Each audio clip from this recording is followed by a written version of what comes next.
You're watching Fox 5 News at 5. Next. Preventing hair loss. We've heard about shampoos and pills, but now there is some high-tech help that actually could keep your hair growing. Dr. Manny, who knows a lot about this in particular, will be talking about it.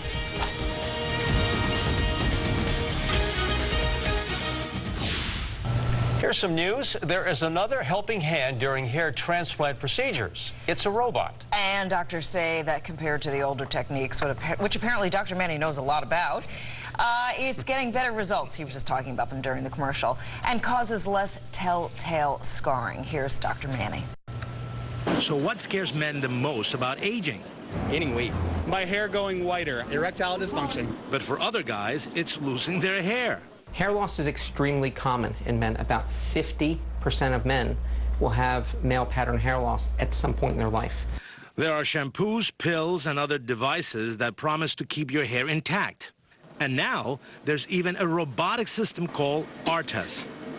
It allows us to take hair from the donor area in the back in such a way that there's no linear scar in the back of the scalp. The doctor digitally scans certain areas of the back of the scalp to identify the natural grouping of hair. The follicles to be transplanted are then removed using image-guided robotics. Dr. Mark Abrams says one of the biggest advantages is its precision. We can take out these individual hair follicles, leaving them all intact. So when you place them into the front, they will grow. So typically when we remove hair from the back, we expect about 95% of what we remove to be viable and grow in the front, which is a major advance. The incisions are so small that they heal in 2 to 4 days and do not leave a scar. But Dr. Abrams says patients won't see hair for almost a year. I tell patients not to look at their hair every day. My analogy is like watching your grass grow. Surgery can cost anywhere between $9,000 to $14,000. Okay, hair everywhere. Dr. Manny is joining us right now to talk about it. No hair here, though. No, I know. I didn't use the technology yet, so don't be frightened.